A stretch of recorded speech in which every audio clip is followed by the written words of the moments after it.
Hey everyone, Road Breach here, and today we're taking a look at Transformers Beyond Reality. Transformers Beyond Reality is an arcade-style virtual reality first-person shooter developed and published by Metaphor Interactive. The game was released exclusively for PlayStation VR on March 31st of last year. I first caught wind of a Transformers virtual reality game from Random Black Gamer on YouTube, but I ultimately forgot about its announcement until I found an ad for this game on Instagram. This isn't Metaphor's first rodeo with the Transformers license, because they also made Transformers VR Invasion of the Decepticons and Transformers VR Battle Arena, both of which are location-based attractions, and both of which I have not played. Despite this game's announcement being unceremonious, I was still excited about it nonetheless. I mean, it's a VR game. It can't be worse than Transformers Battlegrounds, right?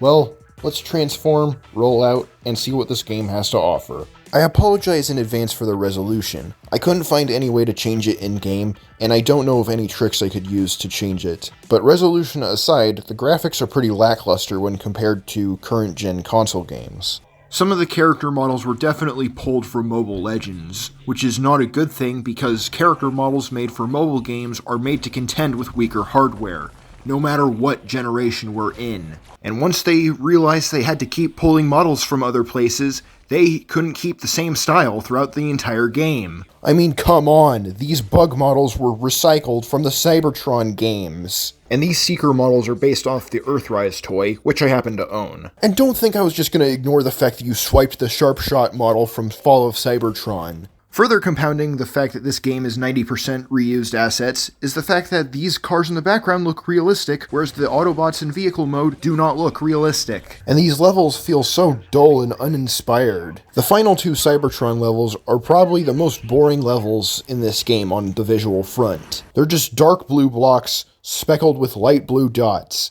Cybertron may not be the most visually interesting planet I've seen in fiction, but I've seen far better looking depictions of Cybertron elsewhere. I think my biggest hang-up about the visuals is the lighting. The lighting doesn't behave in the way you typically expect for the Unreal 4 engine. It looks so dated. Not only is the lighting very bad, but the animations look very cheap too. It is cool that the Transformers will fight each other while you advance through the stage, but some of the movement looks straight up awful, and there's no lip syncing whatsoever. Well, besides Grimlock, but then again, come on, that's easy. By the way, I made this animation in Paint 3D. Why the hell is there such a lack of attention to detail in Transformers games? It's not like Transformers is an obscure franchise that few people know about, so why are these games so unbelievably frugal when it comes to visuals? The few things that look halfway decent are your weapons and arms. And the cutscenes are, you guessed it, comic book pages to save money on animation without making it look fucking atrocious. Sorry, I need to get in a better mood. The cutscenes may be simple, but they're well drawn and have actors voicing the characters. However, the exosuit on your character is always the same in the cutscenes, despite there being 3 different types you can pick from before the level starts. But another thing I like about the audio is the music. I like the orchestral score mixed with the techno-synth and rock.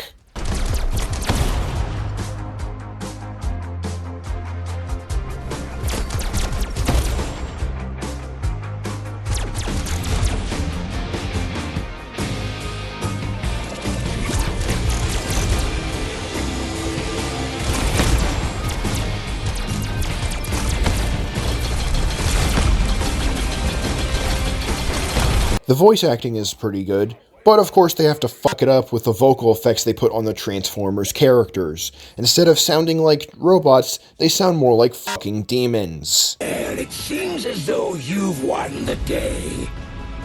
What are you planning, Megatron? More than you could possibly imagine. Nice to meet you. Hope you can keep up. We move fast around here. This isn't that hard. I can do a better robot voice in fucking Audacity. Take your audio, select the area you want to affect, go to Effects, select Delay, enter these numbers, click this button, then go to Effects and click Repeat. And now, you sound way cooler than the Transformers in this game. The presentation is just god-awful, and it's barely a step up from the last pieces of PS5 shovelware that I played. But what about the game mechanics? Are those at least good? Well, Transformers Beyond Reality is a very basic on-rail shooter with some very basic mechanics. You're equipped with a semi-automatic blaster that does some decent damage to most enemies, and you get a choice of a mega weapon and secondary weapon that you can choose from the hangar before the start of each level. For the mega weapons, you get a beam and a grenade launcher that need to recharge after you use them, and you swap between your primary and mega weapon by raising your hand to your shoulder like you're pulling out a weapon from your back. The beam is a pretty powerful piercing weapon, and the grenade launcher is pretty good for crowd control. The secondary weapons are very hit or miss. You get a shield, a sword, and a minigun. The shield is pretty good, and will block projectiles in a pinch. The minigun has great firepower, and is basically my go-to. And the sword is meant for deflecting shots like a certain overplayed franchise that should just die off already. To add to the cherry on top, deflecting projectiles like Star Wars is very temperamental. I hold the trigger to power the sword, and it will only work when it feels like it. Fighting with swords in Transformers Devastation felt better than this. I guess that's what you get when you try to emulate trash! All the secondary weapons require energy to work. The shield will lose energy after every shot blocked, the minigun will lose energy while you fire it, and the sword sucks too much for me to care how it works. You know, I find it funny that the exosuit with the sword is called the Champion, when only a fucking loser would pick this exosuit willingly. Never thought I'd be wanting for a shield over a sword. The enemies you fight are mostly Insecticons and drones. Towards the end of the game, you will be fighting Seekers, but most of the game you'll be fighting bugs. I fought enemies on medium difficulty throughout the entire game, and on medium difficulty, the enemies are pretty fucking stupid. They'll just sit out in the middle of the open as you perforate their pathetic plating, while they half-heartedly fire projectiles at you. And that's only when the game can be bothered to give you things to shoot at in this first-person shooter. Some bugs will shoot different projectiles at you that you can shoot at to destroy, and the Seekers will shoot missiles that you can blow up before they get to you. You can also dodge projectiles by moving left or right. It's not entirely clear how far you need to move to dodge some shots, but it worked most of the time that I did it. But it is clear how far you need to move when these obstacles show up that you need to duck underneath. As for pickups, you get Energon, health, secondary weapon energy, and auto-fire for your blaster. Despite the low resolution, the pickups are brightly colored to the point where they're still visible even from afar, though it may be kinda difficult to shoot at them because you do not have a sight of any kind to make aiming easier. You do have unlimited ammo, but please give me some sort of iron sight or optical sight. Anything to give me an idea on where I'm shooting at like a real gun. I tried using these cylinders jutting off the gun as an iron sight, which kind of works, but this is not optimal. Not only did Iron Man VR give you a shotgun, but it also gave you aiming reticles to see where you're aiming anything at. Auto-fire mode for your primary weapon is pretty good though. It's like a Glock and I love it. There's also an upgrade system, but what do you use to buy upgrades? Coins? Dollars? Jewels? No, you use Energon to buy these upgrades. I find it kinda strange that Energon is represented with these blue lightning bolts, and not the blue crystals or cubes that it's usually depicted as. The upgrades are pretty much what you'd expect. Health, damage output, secondary weapon energy. Speaking of which, why isn't there more power-ups than just auto-fire? Why not have a spread shot, burst fire, or armor-piercing shot? The one power-up makes the mechanics feel anemic. There's not much to speak of. One massive issue I have with the platform itself, the PlayStation VR, is the way it tracks movement to begin with. The PlayStation VR makes use of the PlayStation camera, which tracks the lights on the PlayStation Move controllers and the lights on the headset, on top of the gyroscopes inside of said devices. The problem with tracking these lights is that if you have any other bright lights in front of the PlayStation camera, or if you have a very bright room, it'll confuse the game and interfere with the tracking. And you better make damn sure that you stay within the line of sight of the camera. Because if you don't, well, let's just say you're not going to be having a good time there, pal. I also have the Oculus Quest 2. This headset makes use of cameras on the headset, infrared LEDs, and gyroscopes in the controllers. This headset has no issues tracking where my hands are, and the controllers don't even need to be in the line of sight of the cameras on the headset. With the Quest 2, you do not need to do a bunch of complex setup to get it working and keep it working properly. I could see this game working on the Quest 2. It doesn't seem like it would be very hard to port, since the graphics suck. Now, let's talk about the story. Optimus drives into a government facility where he's greeted by Ratchet and a scientist named Layla Vandermeer. Optimus apologizes for the toll the war has had on Earth, but Layla sees value in the advances in Cybertronian technology she and her team have been able to make. She shows off the battle platform that the recruit, i.e. the player, will make use of in battle. It just needs to be tested. But an alarm goes off because Decepticons have been spotted in the city, so diagnostic tests are going to have to be foregone. Optimus asks if there's an emergency exit, and Layla says there's one that opens into an underground tunnel just shy of downtown. Optimus tells you that you're with him, and he says his classic line. Let's roll out! Much like the whole game, the first level is pretty mellow on normal difficulty. One fun bit of interactivity you can engage with is when Barricade and Grimlock are fighting, you can blow up the car that Barricade uses as a shield, and he'll thank you for the assistance. Thank you! Towards the end of the level, Optimus is too weak to chase Megatron, and he orders Grimlock to go after him. And we transition into our first boss fight with Barricade. Barricade has 3 cannons that you need to destroy, and while you do that, he'll shoot projectiles at you. After you defeat Barricade, Grimlock says you'd make a good Dinobot, and Barricade makes a snide comment, which makes Grimlock want to rip him apart. Before Grimlock tears Barricade a new one, Optimus stops him and says that we need Barricade alive. After Optimus joins us, he says the blast marks he found from scouring the area aren't normal. Ratchet then comes on and points out that the spectral patterns are similar to that of synthesized Dark Energon. Grimlock is curious about Dark Energon, and Ratchet explains that Dark Energon is a corrupted version of Energon that can be used as a violent weapon. He also mentions that a small particle of Dark Energon can infect normal Energon. Actually, that's not the case. It can corrupt regular Energon in sufficient quantities. Yes, you did get actually'd. Now prepare to get Miku Diode. Ratchet then picks up some trouble from a nearby power plant and dispatches Bumblebee to rendezvous with us. Barricade is about to get up, but Optimus clocks him in the face and orders Grimlock to get to the power plant. We meet Bumblebee at the power plant, and he eventually finds some tracks and sends the data to Ratchet, and he finds a match for the tracks that Bumblebee found as another lackey of Megatron. We then run into Soundwave, and Bumblebee fights him off, but Ratchet thinks that we could get some intel out of him if we capture him. We finally get to this field of what look like solar panels, and Sharpshot says that we should have turned back, and we do battle with him. Sharpshot is a little more mobile than Barricade, but he's not as aggressive. Sharpshot will shotgun you with 4 projectiles at once, and shoot lightning at you that you can avoid. After you defeat Sharpshot, Bumblebee points out that the power plant feels very familiar, and Ratchet explains that it's because the power plant was retrofitted with Cybertronian technology. Ratchet also says that there's enough Energon here to light up a small planet, but considering the volatility of Energon, it's probably not as much as you'd think. Bumblebee finds some cable snaking down into a massive pit. Bumblebee says that he's going to jump down,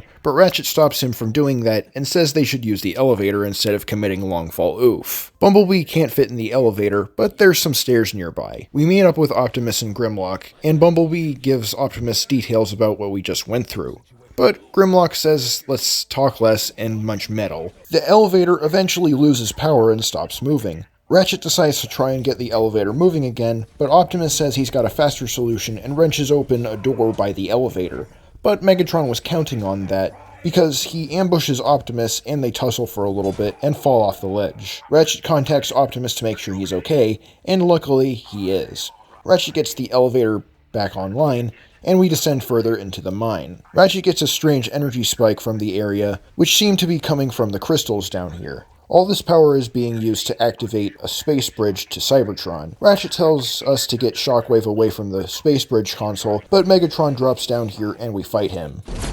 Why do you side with these sanctimonious Autobots, human? Maybe because you're trying to destroy my planet. Maybe that's why, Megs. Megatron will fire missiles and lasers at you from cover. He also has this massive beam attack that'll bite a massive chunk out of your health if you're not careful, and I died here a lot. But that's only stage 1, because Megatron will transform for stage 2, and he'll alternate between 3 vantage points. Once you defeat Megatron, Grimlock laments that Shockwave got away, but Optimus promises Grimlock that they'll catch him next time. Megatron congratulates Optimus that we defeated him, but Optimus wants to know what the Decepticons are planning, and Megatron says, more than you could possibly imagine. Optimus decides to restrain Megatron for further questioning. Optimus asks Ratchet where the space bridge leads, and Bumblebee says it's obvious that it leads to Cybertron, and Ratchet confirms that Bumblebee is correct. That excites Bumblebee, but Optimus stops him from jumping through the space bridge because Optimus is worried that it could be dangerous to do so willy-nilly. Optimus instead tells Bumblebee to take Megatron back to the Ark for safekeeping. He also tells Bumblebee that if he doesn't come back, he wants Bumblebee to lead the Autobots. Spoiler, this scene is pointless because Optimus comes back totally fine. Optimus asks Ratchet if he can get coordinates on where the space bridge goes, and Ratchet says he was able to gain partial access to their system, but it will take him some time to sort through their files. And it's not made clear that that's what Ratchet means. He just says, I hacked their system and gained some access. It's gonna take some time to sort through all this crime.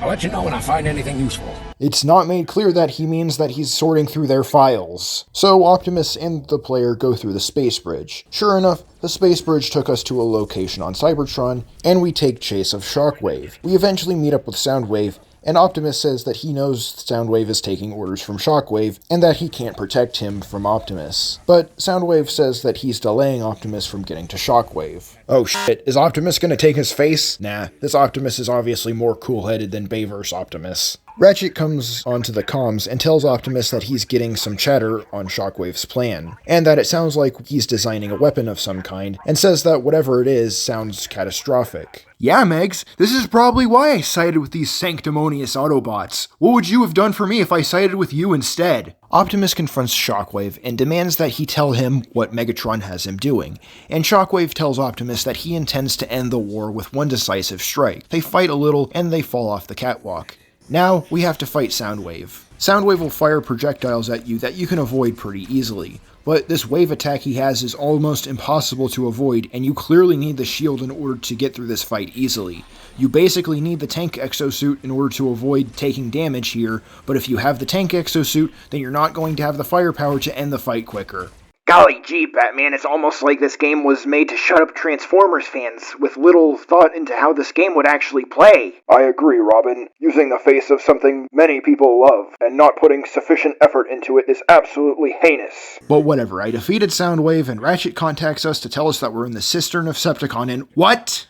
Why the hell does Cybertron have a sewer? Cybertronians don't have a digestive system. They don't piss or shit, so why does Cybertron need sewers? Did you really think I was just going to let something like this slide? Who wrote this? But whatever. Ratchet suggests we go down the superfluous cyber sewer because the express skyway is swarmed with Shockwave's goons. Ratchet is now picking up a signal from something headed towards our position very fast, and that thing happens to be Windblade, and she's surprised that all the noise coming from this sector was because of us. Ratchet tells Windblade that he's picking up a faint signal, and Windblade speculates that it could be the Seeker frequency, because she's been getting snippets of Starscream being very chatty. Windblade also has some intel that Shockwave's heading to a nearby facility with something big in the works that involves Dark Energon, so we need to get our skid plates over there. Ratchet plots a course to the facility using the Sky Bridge, but Starscream, Skywarp, and Thundercracker intercept us, and Windblade tells us to get to the elevator. As we make our ascent, Ratchet contacts us to tell us that we need to be on high alert because Starscream is sending an army of Seekers our way. Castle, just how many Seekers make up this army? A total of 31 Seekers attack you in this level if you don't include Starscream. Ratchet, buddy, 31 Seekers is a platoon, not an army. Also, why do they all transform into Earth jets? Did they go to Earth, scan Earth jets, and come back to their dead homeworld? What kind of sense does that make? It's also funny that Thundercracker and Skywarp don't appear in this level, despite the cutscene telling us that they should damn well appear in this level. You seem to have had it in the budget to recolor this model several times, so where are Thundercracker and Skywarp? But I do like that Windblade catches us and carries us to the second level of the elevator after Starscream destroys it. That's kinda cool, even if it makes it more obvious that they didn't animate her face. When we get to the end of the level, Starscream has defeated Windblade, and we do battle with Starscream, but not after a couple of standard enemies. Starscream will fire missiles and lasers at you, the former of which you can blow up before they get to you. Seekers will also join in to try and kill you, making the total number of Seekers I fought in this level 34. Hey, remember how Transformers Human Alliance gave you more enemies to fight in each level that were far more aggressive? Because this boss fight ended faster than you can say "ah" with the minigun equipped. And the upgrades probably didn't help make this fight more substantial either. Starscream is impressed with how good we can fight, and he says that he might have a place for us in the new order. But Starscream fires one last missile at us to kill us, but Windblade miraculously comes back and saves us from Starscream's missile. Starscream gets away, and Ratchet tells us to stay sharp, because Seekers and Insecticons are scrambling around the city to protect whatever Shockwave is doing. Ratchet also tells us that the Decepticons have found a way to use crystallic fusion to synthesize Dark Energon, and that Optimus is on his way to help us get to the laboratory. This last level feels so anticlimactic. There's very few enemies to fight, despite this city apparently swarming with armed Decepticons. Hey, remember the final stretch of Doom Eternal's Ancient Gods DLC, where they had the armies of Hell and Earth fighting in the background while you fought demons on top of that to make it feel like the endgame, and how it was also on the Switch and ran fine? This level has no business being this barren, especially when they set this up as an all-out assault in the cutscene before this level. Towards the end of the level, Optimus offers Shockwave to surrender peacefully, but he refuses and knocks Optimus and Windblade off the catwalk they're on. So, it's up to us to stop Shockwave. This first boss fight with Shockwave is pretty easy, and just has you shooting at his backpack as he fires easily avoidable projectiles at you. Once you blow up his backpack, he opens a portal to where the weapon is located, and we have the same damn boss fight we had with Megatron earlier, while Shockwave primes the weapon. We defeat Megatron, and he orders Shockwave to let him use the weapon, but Shockwave refuses to let him use it because he believes that the Decepticons should be led with logic and science, and not brutish tactics like what Megatron does. The Dark Energon makes Shockwave into a giant, and we do battle with him for the final fight of the game. Hey, metaphor? Dark Energon does not do this. If you took the time to read the wiki page, you'd know that Dark Energon supercharges any Cybertronian that ingests it, making them stronger, faster, more powerful, immune to pain, and able to heal wounds in seconds. It does not change your physique or size. But Road Breach, what if this is an exosuit made for Shockwave? That's the only excuse this part of the game could have as to why Shockwave's a giant. But what about the actual fight itself? Well, despite being able to whack Megatron off this platform, this fight is easy and uneventful. His cannon is massive, but it shoots regular projectiles. He gloats about being as powerful as a god, but his projectiles don't do a lot of damage. He's powered by Dark Energon, but he's as slow as I am when I roll out of bed. He's supposed to be a genius, but he's dumb as onions on pizza because he never uses his size to his advantage. Remember Megatron's last stand in Transformers Devastation, and how he put up a better fight than Shockwave in this game? This final boss is pathetic when compared to better Transformers games. Hell, Thunderwing put up a better fight in Transformers Prime the game. After the fight, the Autobots put Shockwave in a holding cell, and Megatron goes back to the Decepticons and scares Starscream out of the throne for Megatron, with us having accomplished next to nothing as Megatron says they have work to do.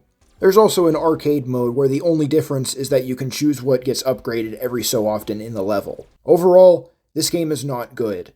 Transformers Beyond Reality is a slapdash mess of pre-made assets and anemic game mechanics. It's a poor man's version of Transformers Human Alliance with worse visuals, less enemy types, and almost no synergy between game mechanics. The game is inexpensive and there is some fun to be had, but going through the trouble of having a perfect setup for this game is just not worth it. It's a shining example that Hasbro just doesn't give a shit sometimes, with the only silver lining being that Transformers Reactivate is still happening. In the words of Megatron, "You will only get 1 second chance.